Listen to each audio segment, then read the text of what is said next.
All right, everybody. Hey, welcome back.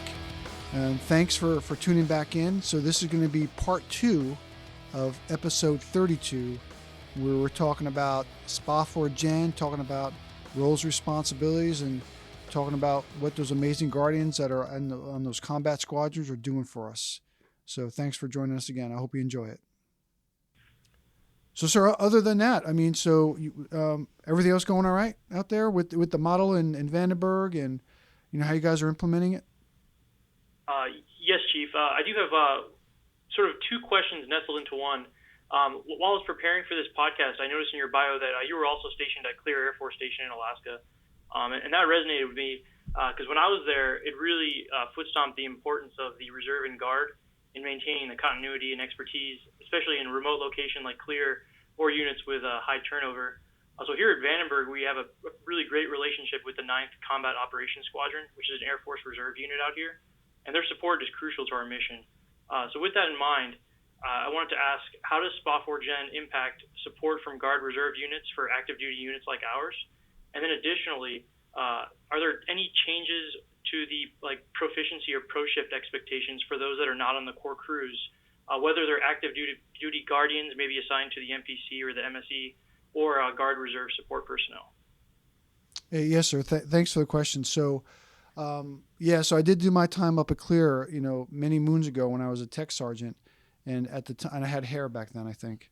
And I actually was just at Clear visiting a couple weeks ago with Honorable Wagner from SAFMR, so it was great to go back and visit the Polar Bar, and my name tag is still up there at the place. But like you, almost every mission set I've done, whether it be at the aggressors, missile warning, space domain awareness, I have been partnered with the Guard or Reservist teammates, right? And as a service, I mean, there hasn't been a mission set that I've been able to do without, right, that subject matter expertise in that partnership. So vitally important to what we do as a service in the space domain. With the Personnel Management Act that came into law, and this is specifically just for the reserves. The guard piece is a separate discussion. We have to wait to see what our elected officials will do with that. But to answer your question, sir, on the reserve piece, as we look to see what that model of full-time, part-time is going to be, General Saltzman has kind of painted out that vision where, if there are full-time non-cause individuals that are embedded with the 18th Space Defense Squadron today, chances are that the first tranche will be those full-time positions. And probably those members have an opportunity to apply and volunteer to come over and just they're full-time in the Guard one day. I'm sorry, full-time in the reserves one day, and now there's just a full-time guardian the next day. And they change uniforms, and we'll have to figure out, work through kind of what that looks like now that they're full-timers. The part-time we're still working through, and part of it is from a systems perspective, because we're not just going to recreate the reserve component in the Space Force. That's not it. This will be a completely different way of looking at what it means to be part-time. We're not there yet. The systems aren't mature enough to understand the difference that we're going to do. And, General Saltzman and Ms. Kelly has talked about, it's vitally important that before we can implement the part-time model, that there's a way to pay and compensate and track the time of those members, right? So they're taken care of, and we're not there yet. So the part-timers a little bit going differently. But overarchingly, the vision is that the deep subject matter expertise and experience of the part-timers, where can we leverage that expertise and experience in the positions and the functions that are most valuable for them and for us. And that's going to be some of the planning and the staff functions, creating, right, the charting the vision where we're going, test, evaluation, instructors, a lot of the institutional requirements. We're going to ask some of those part-timers, right? Those are kind of the functions we want to do. But sir, to your question on what General Saltzman refers to as a CMR tax, that for an employed in place kind of mission set, for a part-timer to be embedded in a crew position necessarily doesn't kind of meet the part-time model that we want to get at. So for the employed in place models being combat mission ready, chances are they won't be functions that a part-timer will do. It'll be more of the other instructor and institutional test evaluation aggressors, even recruiters, right? We get a chance to leverage that. The only caveat to that combat mission ready on the part-timers is traditional deployable units like Delta 3 and some of the electronic warfare systems that we have, because it's very predictable in a normal rotation where you could bring a part-timer in, put them on orders, right, generate them, train them up, get them deployment ready. They go downrange for 6 months. They come back, and essentially they're back in their prepare and ready phase. So that's a model that is really honed for part-timers. The employed in place is a little different. But overarchingly, right, that relationship, that subject matter expertise, so those individuals that are wearing airman uniforms today in the reserve are vitally important. On the guard side, as we kind of walk through that, as you know, right, some of the surge capacity, especially in the electronic warfare realm, our guard partners are helping us meet combatant command requirements. And we're looking through to see, based on what our elected officials do, will kind of dictate what that path goes forward. But, the capacity and the expertise is still vital to what we do. And we're hoping that whatever that model looks like, whether that a space guard, they stay as an Air National Guard, still at status quo, or they come over into the Space Force, just like the reserve and the part-time, full-time model, that those members have an opportunity to stay in the team, because we really need, that expertise and experience that they have. Well, thank you, Chief, for the incredibly detailed response. That's really helpful, and I'll bring it back to the team here. My one last question was, like, what about the active duty members and guardians that may have not necessarily gone through the prepare and ready phase with the crew, so they're not part of like the 8 full-time crews? Is there an expectation that they would still be allowed to pull proficiency shifts on crew, or is that not the intent? So do you mean like individuals maybe in the mission planning cell or the mission support cell? That's exactly right, Chief. Yeah, so I think, in the discussions that we've had, and I'll let Chief Lloyd jump in on this too, but, I think on what we consider the combat crew, which is the combat crew, on the general sense, is your space operators, your intelligence operators, and your cyber operators. Now, everyone's a little different depending on where the maturity level of mission defense teams and stuff. But those are kind of the three kind of core functions of what we call the combat crew, with those kind of three functional areas. And then you got your mission planning cell and then the mission support element. I think we're still working through a little bit more on what actually constitutes a mission planning cell, a mission support element, based on the requirements of that weapon system and whether or not they're pulling proficiency shifts and kind of what that looks like. I think we're still working through it, but I'll kick over to Caleb and, what he's kind of learned in that journey. No, I think, really back to the point that this is a continued evolution, right? As we work through this, what worked before, right, and the expectations that we had previously for all of our teammates may not be where we want. But at the end of the day, right, what I would love to see is that MPC, or that mission, or really the MPC, I think, is we're pulling people from crew. Like, that is, hey, you have killed it on crew, and now you're up there and you're doing the kind of the broad planning for the entire mission area, or that crew, and you've got at least the experience, proven credibility to walk in there. Now, we've got to find what right looks like. If we just do a blanket, hey, everybody's CMR'd and you must be, that doesn't necessarily work, because each mission area is a little bit different. Each position may be a little bit different, and it may not be, and I've seen it, where every position is interchangeable, even for a 5 Sierra. Right? You can't just swap. So how do we work through that and navigate that? We're going to have to work through it. Now, this is where the capacity is important in terms of, hey, that 5th crew, okay, well, I may need, instead of you getting 3 days off or 2 days off, I need you to work an extra day so I can take this day off. Or, as we adjust through any number of life circumstances that come on that may impact the crews and who's in and who's on at any given time or any given day. The feedback is critical. As we work through this, where do we have the ability to accept some risk? What is that risk? When we talk about mission command tenets, this is it. I mean, really, we've set the guidance and intent of what we want broadly. We want our experts at that tactical level in those leadership positions to figure out how. And how do we get there? And then feed that back. And we'll iterate. And where we need to put things down in policy, or best practice, whatever it may be, that we're gonna work through that. But it's not the perfect answer, because there is no perfect answer right now. We're literally figuring.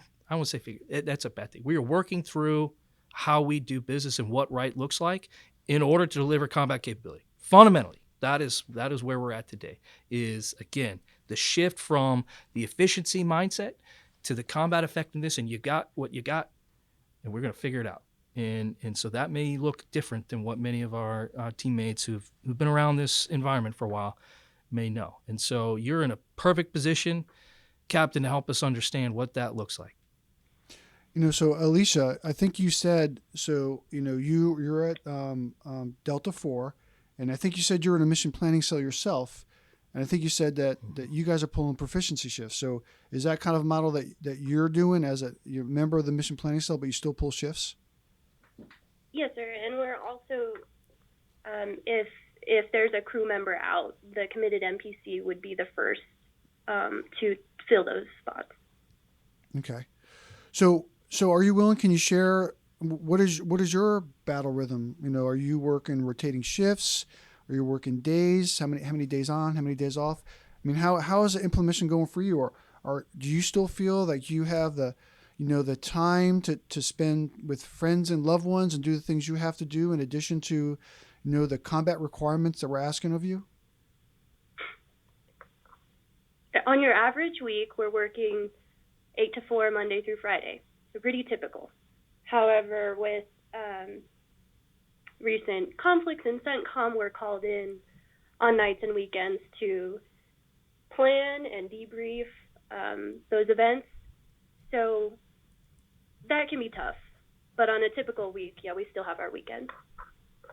And that kind of allows you, I try not to use the phrase work-life balance, but I use the word harmony. So what we're asking you to do, and like you just said, being kind of called in with world events, first of all, thank you for what you do, for doing that. And hopefully, right, that gives you such a sense for you and your teammates of importance and validation of why we do what we do, why you do what you do is so vitally important that you have to get maybe called in on a weekend to do some planning. But as you kind of go through that, is it still something you think that that when you think about your harmony in life, is that working out for you?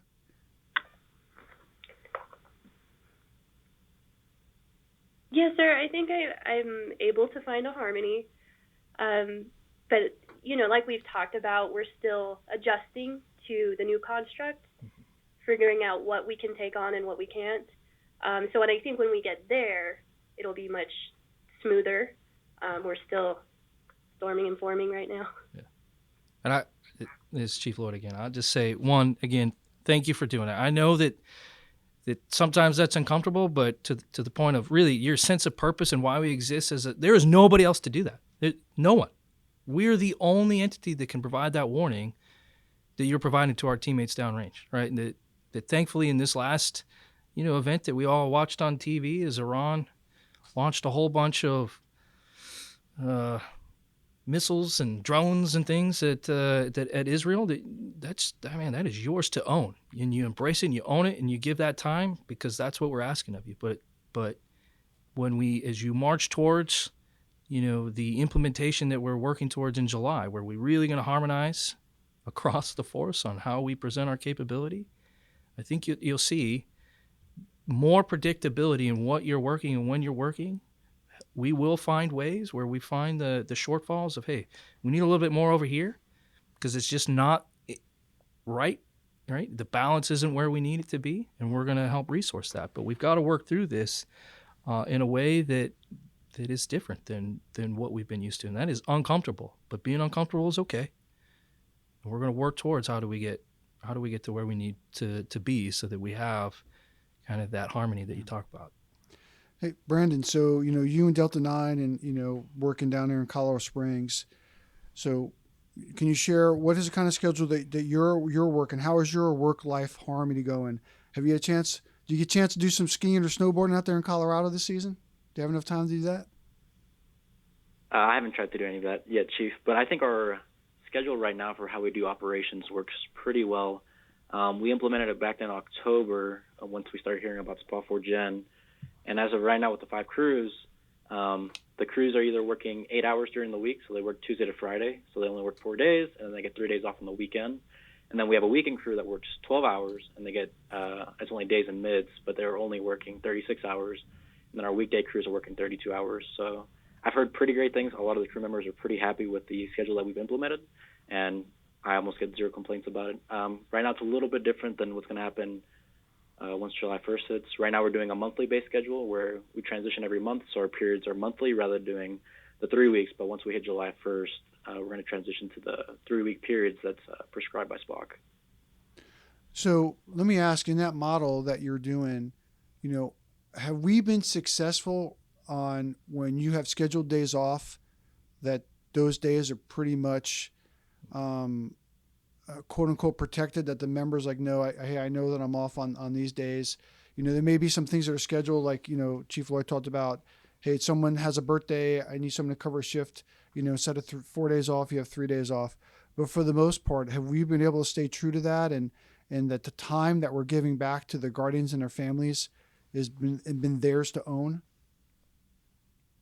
Yes, Chief. We've tried as much as we can to protect the members' days off. It's very rare, right? We won't ask them to come in to do anything extra.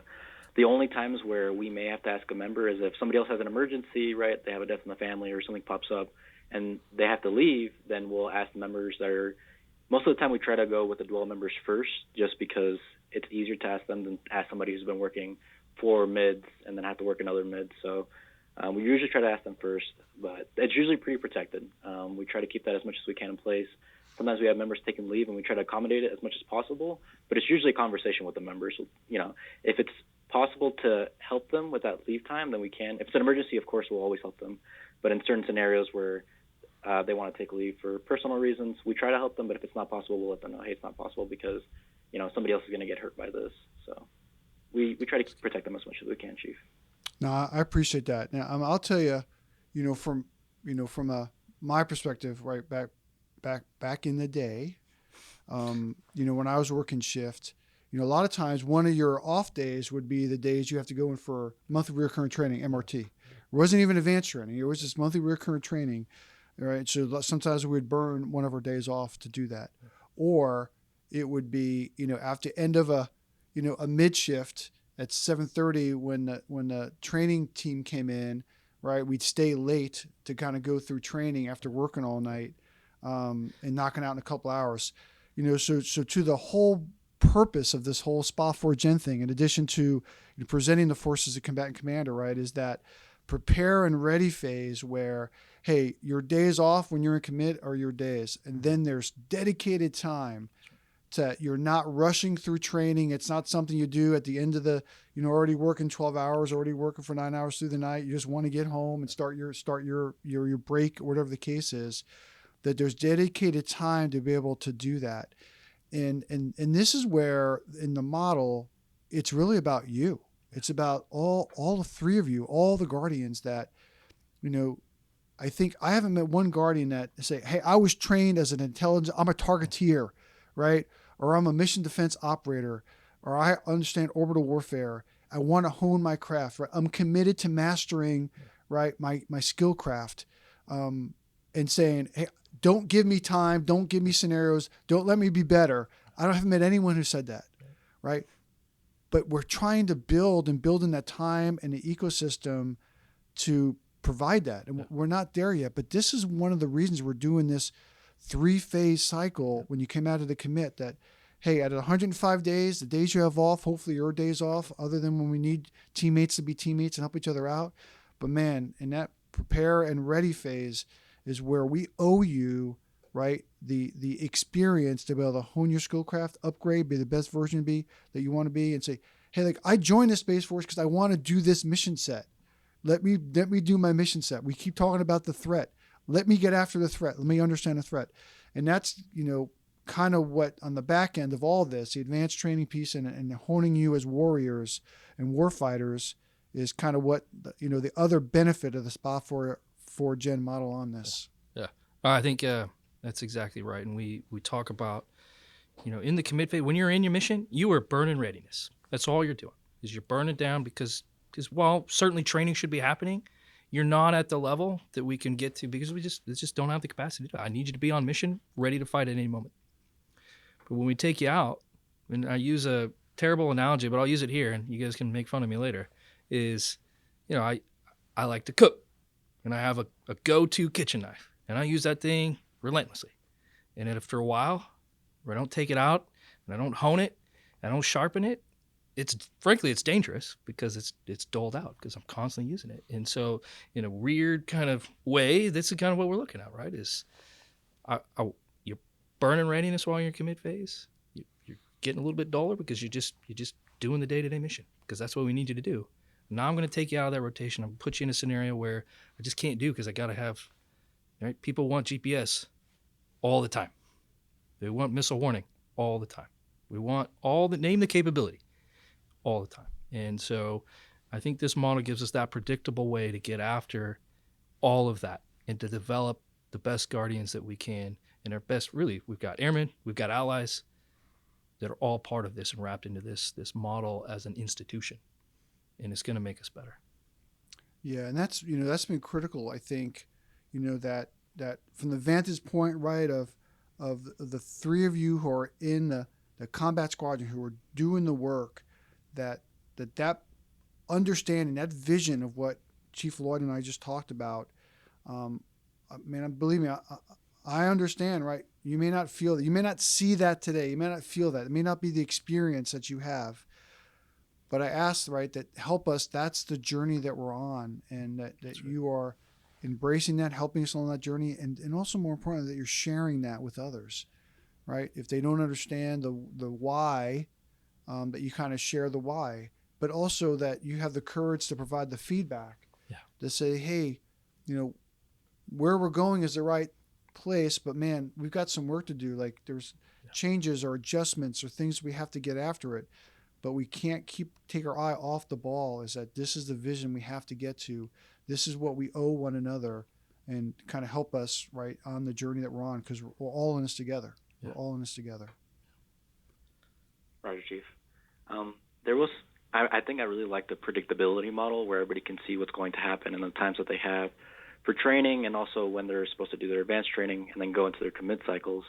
But I was curious on one part. There's kind of a concern.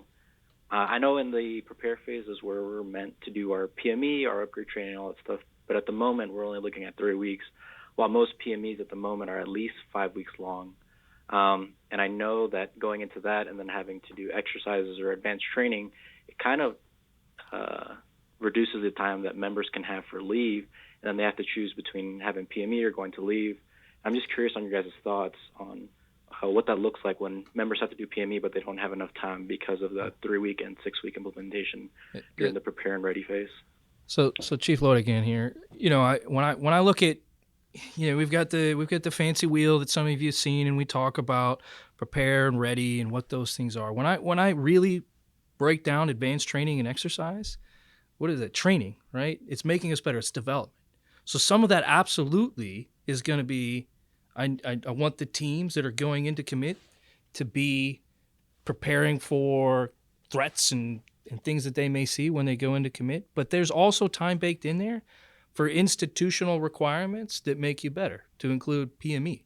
And so we're going to have to work through that, right? And there may be times where we're going to flex a little bit, and you're going to go into those instead of getting 42 days of constant advanced training, because that's not, we haven't fully defined every single iteration. I know you're going to get some advanced training. We are working through that in terms of aggregated, everybody's coming together through StarCom venues, and we're going to do training. But that's not going to be 42 days. There are other unit level things that you're going to have to work through as part of your training regime to go into commit. And then there are institutional requirements that we want to bake through. So we want to protect as much as we can the prepare phase. There may be some nuances there where you're in prepare and then you go into ready, but you're covering down on PM. We're going to work through that, right? And this is why I think having a model that the service is able to anchor on, to say, here, this is our model. Now, all of the other supporting things that we do, from PME to name a thing, all bake into the model itself and how we prepare and ready our force. So it's kind of one of those trust me's, like it's going to be okay. We're going to deliver the PME in the time that you need to do that, and we're going to deliver the time that you need to take your leave that is earned. Yeah, that's a really good point, and this is why the discussion and the feedback is so important, right? Yeah. That the entire system, whether it be officer development, enlisted development, or even civilian development, right? That collectively we can't be doing this in the stovepipe. So when we're creating courses that don't align with with what we're right. how we provide combat capability, well, what does that mean? How do we get after it? But to what you talked about, when you talk advanced training, what that looks like, hey man, like if us sending a non-commissioned officer to the Fellowship 2, which is the new version of our NCO Academy, is not relevant to make you a better leader when you get back to your commit phase, We're doing it wrong. then we're doing something wrong. That's right. Right. So to your point, right, it's a different type of advanced training, but it's advanced training. Excellent. So we just inducted the first cadre of fellows into Fellowship 2, and out of the 5 weeks, week number 4 was warfighting. Yep. And that's exactly what they talked about. So I think it's just a different type of training, advanced training, but hopefully at the end of the day, right, it's making you a better prepared guardian that when you get in that commit phase, you're just more lethal and better at it. And I think, just what I love about the fact, and this is why some people, I think, still get a lot of questions. Why Space Force? This is why. Because ultimately what we're doing here is I'm providing the opportunity to venues over the course of a career to develop a professional space warfighter. And some of those things are going to be those PME experiences that you get that you then bring back, ideally, benefits to your unit, to your crew. So not every NCO that's on your crew is going to go to PME at the same time, right? We can bake in through the predictable manner when folks go. If we need to adjust policy on impacts that it may have on promotion or not, we have all of that, right? This is the anchoring that the model allows us to do, is then figure out where we need to make adjustments here and there to the rest of the system. And so I think it's going to be goodness. But at the end of the day, the ability to develop a space pro over the course of a career is fundamental to what we do as a service now. And these are all things that tie into that. Yeah. But to the base of your question, right? We got to make sure that we're not packing in so much into what we expect in the commit phase, in the prepare phase, and the ready phase. That to your question, right? That the things we say are important, i.e., leave, downtime, other developmental courses and classes, we can't squeeze that out. Yeah.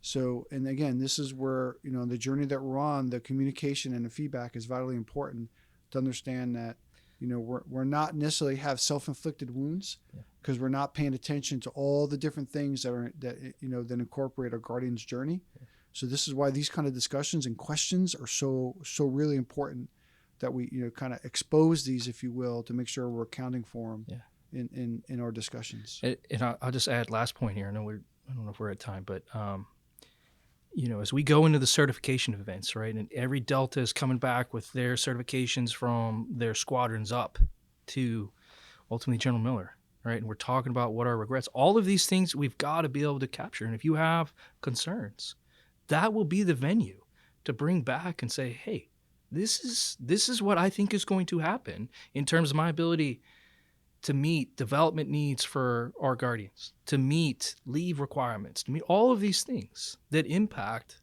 how we do business. That will be the venue, because that's how we're going to measure where our readiness shortfalls are, and then we can actually effectively come back and fight for resources as necessary.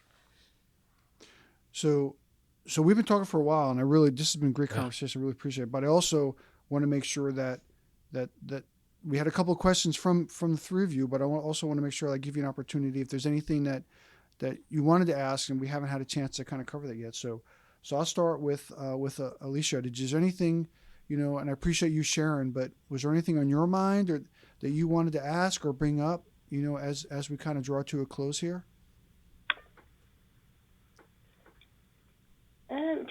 Yes, sir. I had an observation that we were able to develop a new TTP and train up the crews in a faster time than I've ever seen. And we were able to do that with the new construct. We were able to debrief across our mission area. And we're seeing how this model is going to support surge operations. And these are all really great things that we're seeing. It just doesn't necessarily feel that great when you're coming in on nights and weekends to get all that accomplished.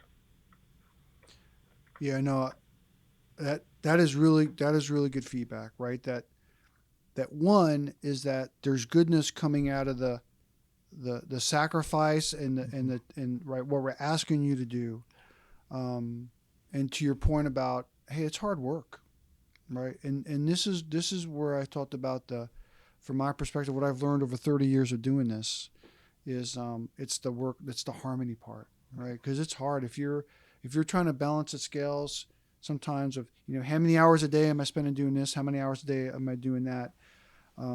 There are times when, right, your family and your loved ones are going to need more. Yeah. And there's times when, right, the joint warfighters and allies are going to need more. But that on either side of the scale can't be enduring, right? It can't be. We're always asking you to surge constantly, right? Because then you get at a harmony, and vice versa, right? If the family needs are so great that now it's impacting your ability to kind of do the things as a member of the profession of arms you need to do, right? But that's why the whole part-time model and Personnel Management Act is the reason we're going down that path. But I, I'll say it again that I really do appreciate what the men and women across the service, but what you highlight, especially in Delta 4, in the current world situation, that we're asking a lot of you right now. But the key is, right, that ask is not unending. And we've got to make sure that we identify that. Right? Hopefully people are watching and paying attention, right?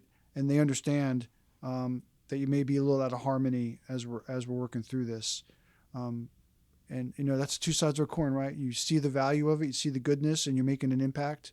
But it's hard.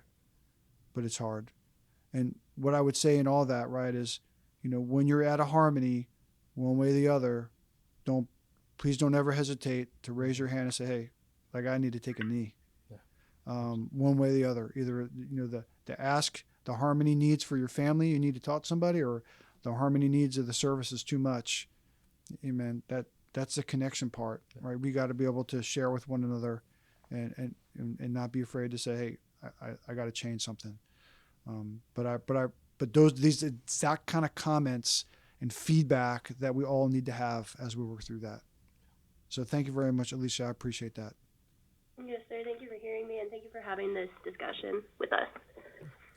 Hey, Brandon, what about you? Is there anything that we didn't get a chance to answer for you, or a topic that we didn't bring up that you were hoping to kind of get out into the open or get feedback from Chief Lloyd and myself? Hey, Chief. I didn't want to just provide a problem without also providing a solution.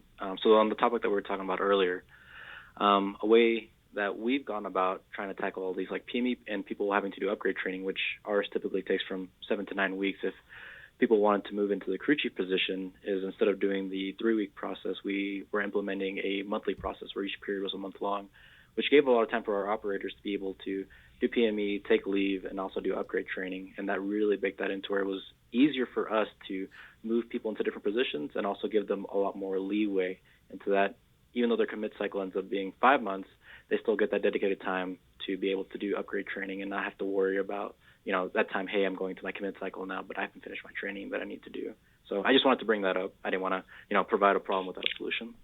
No, I appreciate it. And is that a model you guys have implemented that you said and that was successful? Roger, Chief. We've been doing it since last October. Okay. Oh, that's why you said that things might change come the 1 July with syncing everybody up across SPOC. Roger, Chief. Okay. Yeah. No, that's good feedback. And I think you're right to those points. As we know, right, there's going to be some ripples kind of across the force as we work through this. I think the core of this is really got to remember that if we get into a fight with a high-end competitor, they're not just picking on one Delta or another. We're all in. And so how do we work through and ensure that we have that trained, connected force that understands how to, has those comm contracts, if you will, and is synchronized across force. Now, is it going to be perfect? Probably not. Are we going to work through it? Yes. So I would bring those things as we go forward.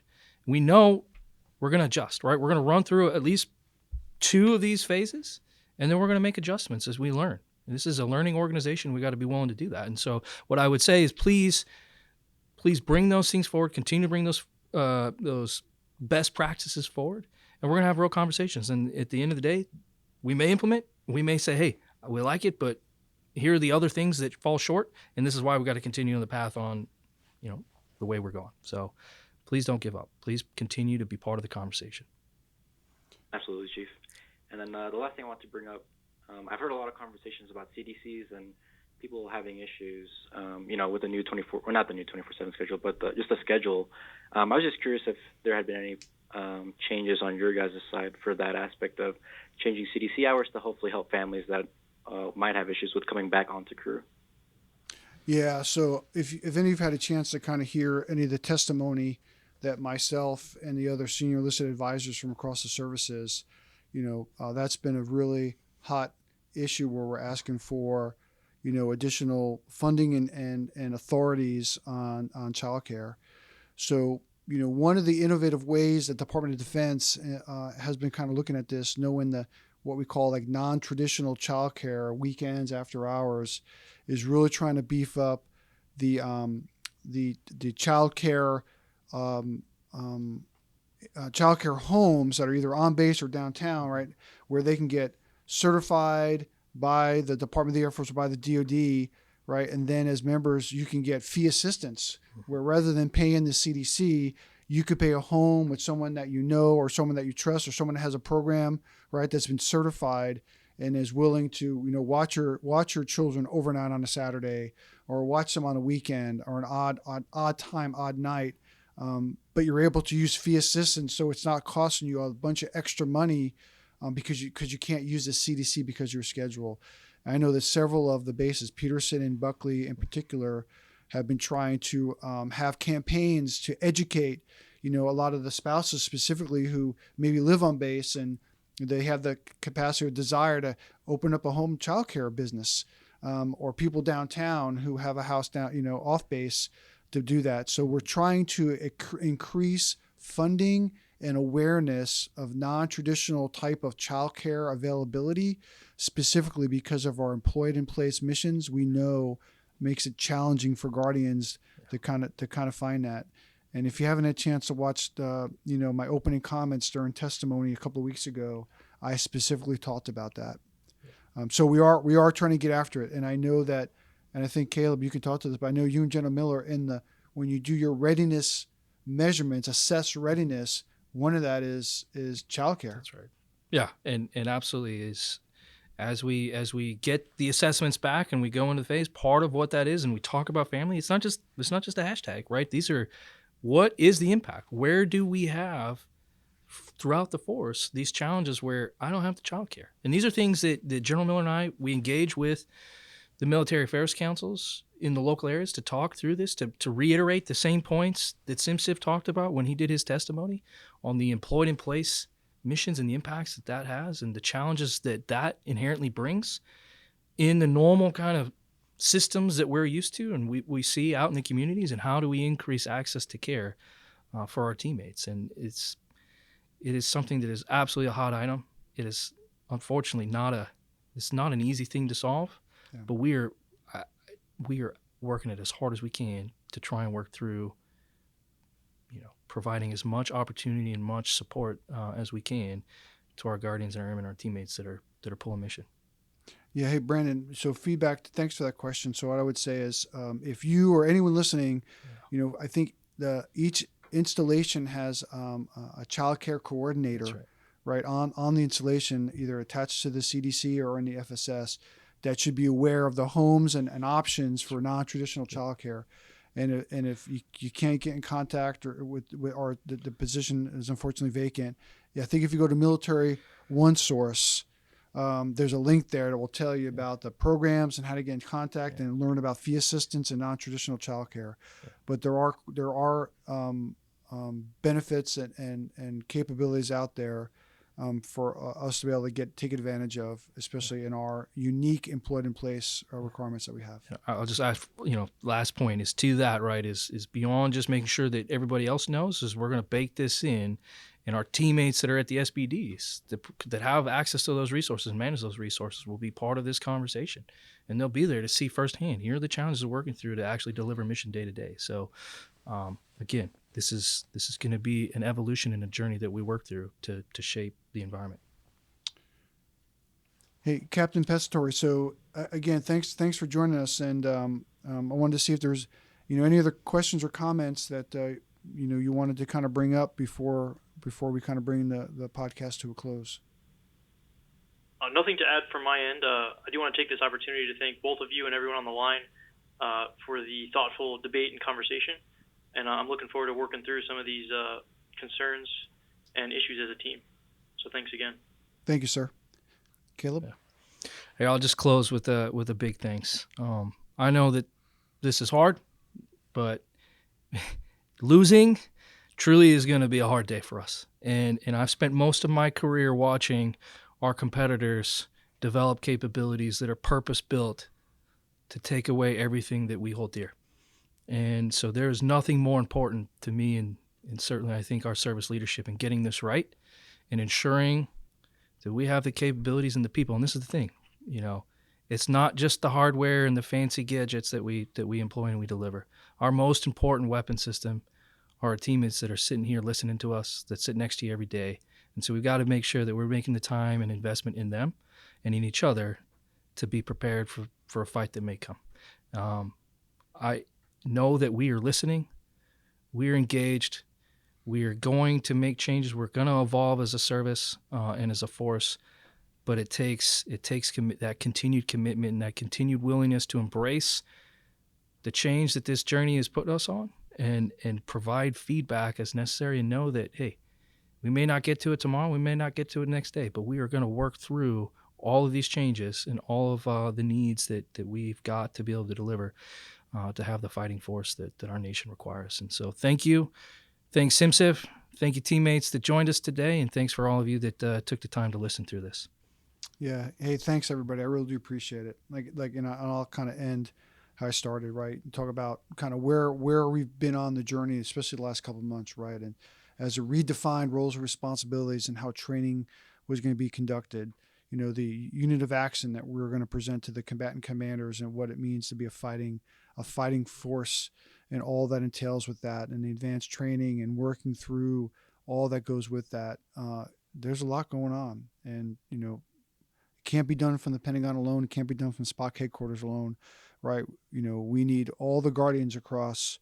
When I say guardians, I mean officers, enlisted civilians across SSC, STARCOM, SPOC, our service components, all of us working together to make this happen.